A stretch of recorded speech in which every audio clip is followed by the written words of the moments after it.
Hi everyone, welcome back. ನೀವು ನೋಡ್ತಿದ್ದೀರಾ student solution channel. Neat ಅಪ್ಡೇಟ್ಗೆ ಸ್ವಾಗತ. ಕೆ ಡೈರೆಕ್ಟರ್ ಒಂದು ಹೊಸ ಅಪ್ಡೇಟ್ನ ಕೊಟ್ಟಿದ್ದಾರೆ, ಏನು ತಿಳಿಸ್ಕೊಡ್ತೀವಿ. ಚಾನಲ್ಗೆ ಸಬ್ಸ್ಕ್ರೈಬ್ ಆಗಿ.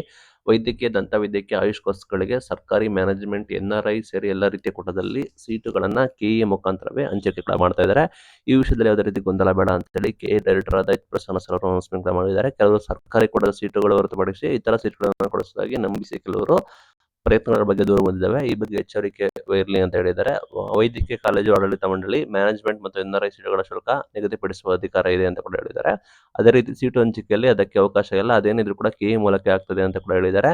ಇದರ ನಡುವೆ ಸೀಟ್ ಕೊಡಿಸ್ತೀವಿ ಅಂತ ಯಾರಾದ್ರೂ ನಮಗೆ ಹೇಳಿದ್ರೆ ಅದು ಮೋಸದ ಉದ್ದೇಶ ಅಂತ ಕೂಡ ಹೇಳಿದ್ದಾರೆ. ಸರ್ಕಾರಿ ವೈದ್ಯಕೀಯ ಕಾಲೇಜಲ್ಲಿ 15% ಅಂದ್ಬಿಟ್ಟು NMC ಕೋಟ ಇದೆ, ಇನ್ನು ಉಳಿದಿದ್ದು 85% ಅಂದ್ಬಿಟ್ಟು KE ಮುಖಾಂತರ ಹಂಚಿಕೆ ಮಾಡ್ತೀವಿ. ಖಾಸಗಿ ಯೂನಿವರ್ಸಿಟಿಗಳು, ವೈದ್ಯಕೀಯ ಕಾಲೇಜುಗಳು, ಖಾಸಗಿ ಯೂನಿವರ್ಸಿಟಿಗಳು 100% KE ಮುಖಾಂತರ ಹಂಚಿಕೆ ಮಾಡ್ತೀವಿ. ಕೆಲವು ಡೀಮ್ ವಿಶ್ವವಿದ್ಯಾಲಯಗಳು ಕೂಡ ಅಲ್ಪ ಪ್ರಮಾಣದ ಸೀಟು ಬಿಟ್ಟು ಉಳಿದ ಎಲ್ಲವನ್ನು ಕೂಡ NMC ಮುಖಾಂತರ ಹಂಚಿಕೆ ಮಾಡ್ತೀವಿ ಅಂತ ಮಾಹಿತಿ ಕೊಟ್ಟಿದ್ದಾರೆ.